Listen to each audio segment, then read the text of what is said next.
perbankan yang berlandaskan syariah muncul sebagai dinamika perkembangan bank konvensional. Electronic banking merupakan inovasi yang dipergunakan untuk mempermudah dan mempercepat mengakses data yang dibutuhkan oleh nasabah sebagai pihak eksternal, transaksi bisnis atau mendapatkan informasi produk dan jasa bank melalui jaringan pribadi publik termasuk internet. Electronic banking meliputi sistem yang memungkinkan nasabah bank, baik individu ataupun bisnis, untuk mengakses rekening. Adapun saluran dari electronic banking yang telah diterapkan di Bank Indonesia, yang pertama yaitu internet banking, yang kedua SMS banking, yang ketiga phone banking, dan yang terakhir yaitu ATM. Tahukah Anda apa itu mobile banking? Mobile banking merupakan layanan perbankan 24 jam yang kami sediakan kepada Anda yang mobilitasnya tinggi.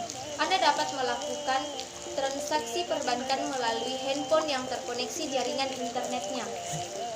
Layanan mobile banking mempunyai banyak fitur yang memberikan kenyamanan, keamanan, dan kemudahan bagi Anda. Mobile banking terdiri dari dua, yaitu non-finansial dan finansial, di mana non-finansial jenis transaksinya yaitu rekening dan transfer, di mana rekening fitur transaksinya informasi saldo, transaksi terakhir, dan mutasi rekening. Kedua, transfer, fitur transaksinya yaitu tambah rekening tujuan.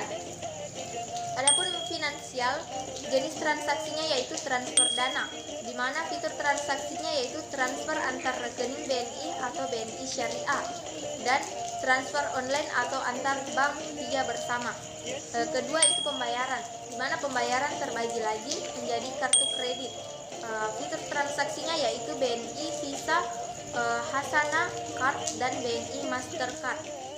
Bagian B, kartu kredit non BNI, di mana fitur transaksinya yaitu American Express atau AMX, ANS Indonesia, BRI, Bukopin, Citibank, Danamon, dan lain-lain.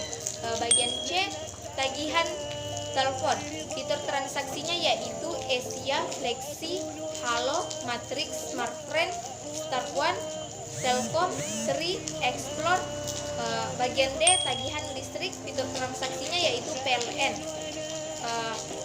Dan ketiga, pembelian pulsa telepon, fitur transaksinya yaitu Axis, Asia, Flexi, M3, Mentari, Smartfriend, voucher Telkomsel, Axis voucher, Excel Extra. Transfer, tipe transaksinya yaitu transfer antar rekening BNI atau BNI Syariah. Per satu kali transfer jumlah minimumnya yaitu Rp1, jumlah maksimumnya yaitu Rp100 juta. Per hari jumlahnya yaitu Rp100 juta. Transfer antar bank, per satu kali transfer jumlah minimumnya yaitu Rp1, jumlah maksimumnya yaitu Rp10 juta. Per hari yaitu Rp25 juta. Clearing, per satu kali transaksi jumlah minimumnya yaitu Rp1, jumlah maksimumnya yaitu Rp101 juta. Per hari Rp101 juta.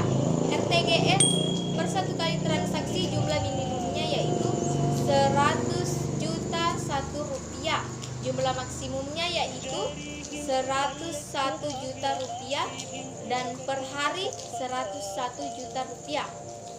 Transfer dana pensiun, per satu kali transaksi jumlah minimumnya yaitu Rp50.000 dan jumlah maksimumnya yaitu Rp100 juta, dan per hari Rp100 juta. Transaksi lainnya, fitur pembayaran kartu kredit, maksimal limit pembayaran per transaksi yaitu sesuai tagihan, maksimal limit pembayaran per hari tidak dibatasi dan frekuensinya juga tidak dibatasi.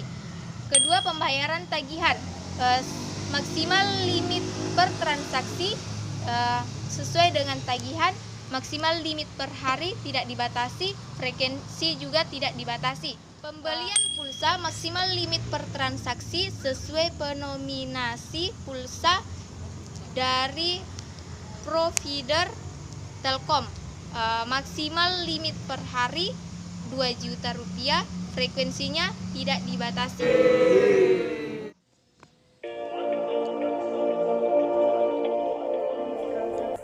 Jenis-jenis transaksi ada 8 bagian. Yang pertama, inquiry saldo. Inquiry saldo ini terdiri atas 2 bagian. Yang pertama yaitu rekening tabungan. Kedua, rekening giro. Adapun biaya beban rekening nasabah ini yaitu bebas biaya. Kedua, inquiry tagihan. Inquiry tagihan ini terdiri atas 2 bagian. Yang pertama, kartu kredit BNI, Telkom, kartu Halo, kartu Matrix, kartu Star One, kartu Explore, Flexi, Speedy, PLN. Kedua, transfer ke rekening BNI. Adapun biaya beban rekening nasabah ini yaitu bebas biaya. Ketiga, transfer ke rekening bank lain secara online.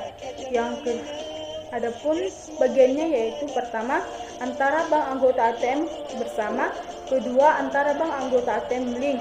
Adapun biaya beban untuk rekening nasabahnya yaitu 6.500. Keempat, pembayaran kartu kredit. Pembayaran kartu kredit ini terbagi atas 2 bagian. Yang pertama BNI, Amex, Citibank, Standard Chartered, AN2, HSBC, Niaga, Permata, Danamon, Mega, Bukopin, Panin, yaitu biaya beban rekeningnya yaitu bebas biaya. Kedua, pembayaran kartu kredit. Biaya beban rekening untuk nasabah yaitu 7.500. Yang kelima, pembayaran telco lainnya. Terdapat 2 bagian. Yang pertama, Halo, Export, Matrix, Taruhan, Postpaid, Postpaid, Telkom, Flexi, Tri. Adapun biaya pada beban rekening nasabah yaitu bebas biaya. Dan yang kedua, pembayaran listrik.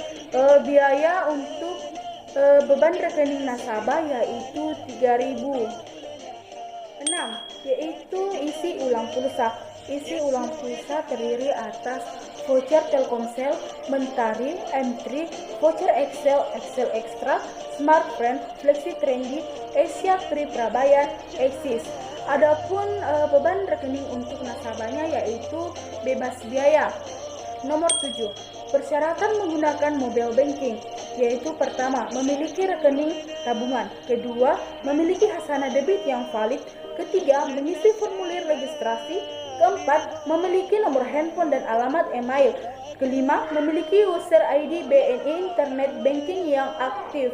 Kedelapan, yaitu cara registrasi mobile banking secara individu terbagi atas 2 bagian, yaitu registrasi melalui ATM. Yang pertama, masukkan hasanah debit ke mesin ATM milik BNI. Kedua, masukkan PIN hasanah.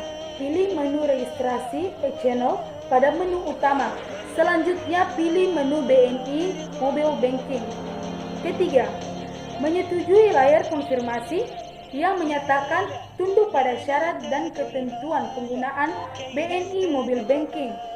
Keempat, konfirmasi berhasil. Proses registrasi akan muncul pada layar ATM dan pada struktur ATM. Bersihkan di antaranya. Konfirmasi kesuksesan transaksi. Kedua, user ID sementara. Ketiga, nomor HP. Keempat, informasi akses dan instruksi aktivitas layanan BI Mobile Banking. Kelima, peringatan untuk menjaga kerahasiaan informasi. Kedua, registrasi melalui kantor cabang.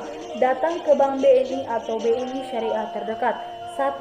Siapkan uang tunai dan nomor rekening simpanan Anda. 2. Sebutkan nomor rekening dan jumlah setoran kepada petugas teller. Ketiga, terima tanda bukti transaksi dari teller. Keempat, pastikan validasi pada tanda bukti transfer benar. Transaksi selesai. Itulah tadi penjelasan mengenai jenis-jenis transaksi. Wassalamualaikum warahmatullahi wabarakatuh. Baik, di sini saya akan menjelaskan tentang SMS banking. Jadi SMS banking adalah aplikasi dari email banking yang dimana aplikasi ini hanya menggunakan smartphone untuk bagaimana kita bisa mengaksesnya. Dan juga SMS banking ini memudahkan nasabah untuk bisa bertransaksi tanpa harus melalui teller atau ATM. Karena SMS banking ini hanya SMS banking bisa diakses melalui smartphone dimanapun. Jadi ada 2 cara bagaimana mengakses SMS banking yang pertama yaitu melalui SMS biasa, yang dimana SMS kita hanya dalam mengaksesnya kita hanya perlu mengetikkan rekening sumber, rekening tujuan, password, dan juga nominal. Cara bagaimana kita mengakses SMS banking yang kedua yaitu dengan SMS Toolkit, di mana kita bisa mengakses SMS banking melalui menu SIM card, dan juga untuk bisa mengakses SMS Toolkit ini nasabah harus mendaftarkan dirinya ke bank untuk mendapatkan password. Kelebihan, dengan menggunakan SMS banking, nasabah bisa bertransaksi keuangan dengan mudah dan praktis dimanapun ia berada. Jika dilihat dari sisi keamanan, transaksi keuangan menggunakan SMS banking lebih terjaga karena data-data yang bisa dengan mudah dihapus. Selain itu, transaksi bebas menggunakan eksternal seperti mati listrik dan koneksi internet. Kekurangan fleksibel akibat terbatasnya pengelolaan transaksi keuangan sehingga tidak bisa membuat transaksi keuangan yang banyak dalam suatu waktu sekaligus. Relatif sedikit lebih mahal saat pemakaian SMS banking karena terkadang ada tambahan biaya administrasi lainnya untuk transaksi administrasi tertentu menggunakan tarif biaya sekitar 500. Itulah beberapa keuntungan dan kekurangan yang dasarnya dimiliki oleh SMS banking. Sebagai tambahan, sebenarnya resiko penyedapan dan data terekam dari SMS banking cukup membuat pengguna was-was. Misalnya saja, PIN yang digunakan untuk melakukan transaksi terkadang masih tersimpan dalam kontak keluar SMS atau SMS outbox, sehingga apabila ada orang yang meminjam handphone Anda yang bisa menemukan atau melihat PIN yang sudah pernah digunakan tersebut. Bayangkan saja seandainya handphone Anda hilang dan masih ada histori banking milik Anda juga bisa diketahui oleh orang lain. Kecanggihan teknologi membuat beberapa operator mempunyai mode yang bisa menggunakan adanya penyedapan SMS, misalnya adanya fasilitas forward dan copy SMS. Fitur ini memberikan kemudahan lagi. Setiap kali orang melakukan pengiriman SMS, maka pesan yang dikirim juga akan dikirim pada nomor yang lain. Selain itu, sebenarnya ada pengalaman dari beberapa pengguna yang sedikit mengkhawatirkan, yaitu saat kita menggunakan SMS banking dan ternyata tidak adanya respon sama sekali. Seketika adanya respon sama sekali, kita memberikan perintah. Beberapa pengguna merasa cukup sering mengalami situasi yang digambarkan tersebut karena biasanya ada dua terjadi transaksi berhasil atau gagal. Untuk tahu berhasil, Anda harus menghubungi call counter bank.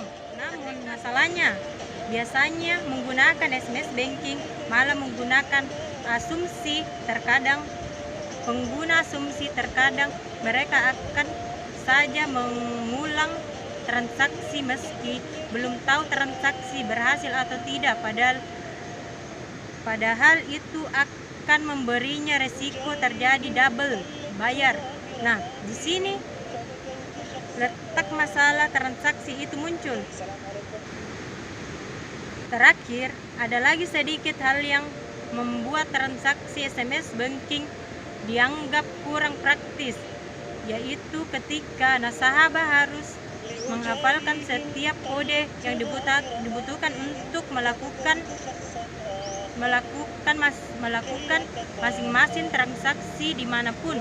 Setiap transaksi yang dilakukan menggunakan kode yang berbeda. Oleh karena itu, jika nasabah lupa nomor kode yang dibutuhkan,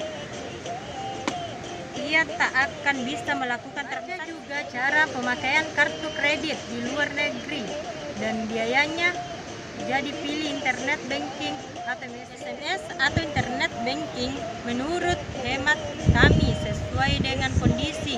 Jika untuk mengirim dan membayar, sebaiknya Anda menggunakan SMS juga. Bisa segera menghapus pesan terkirim untuk menghindari akses dari orang-orang yang tidak bertanggung jawab dengan PIN yang telah diketahui oleh mereka. Kelebihan lainnya yaitu aman dari masalah, gangguan listrik, gagal koneksi, dan lain-lain. Namun ada sedikit tambahan proses, yaitu jika sudah melakukan aktivitas finansial belum menerima SMS balasan, coba cek saldo lewat internet banking untuk memastikan suatu terkirim atau belum. Selama cukup itu, SMS banking akan memberikan biaya akses yang lebih mahal daripada layanan internet banking. Oleh karena itu, pilih saja operator yang bertarif murah. Nasabah yang memiliki smartphone bisa menggunakan kedua fitur, baik SMS banking ataupun internet banking saat tidak terhubung dengan koneksi internet. Anda bisa melakukan transaksi melalui SMS. Begitu pula sebaliknya. Anda bisa mencari koneksi internet gratis seperti Wi-Fi ketika sedang tidak memiliki pulsa. Namun dengan terdaftarnya kedua fitur tersebut, Anda juga harus lebih berhati-hati dalam bertransaksi. Keamanan dalam menggunakan kedua fitur tersebut harus selalu diperhatikan agar tidak terjadinya hal-hal yang tidak diinginkan. Nah, sekarang Anda paham bukan kelebihan dan kekurangan internet banking dan SMS banking bisa dimanfaatkan secara bersama-sama. Jangan fanatik terhadap salah satu fitur, lebih baik keduanya layanan tersebut memiliki oleh Anda. Yang terpenting, segala hal transaksi keuangan harus memakai perangkat digital pribadi. Jangan sekali-kali memakai perangkat digital publik, karena data pribadi Anda rawan dicuri dengan berbagai teknik software dan terpasang di jaringan publik.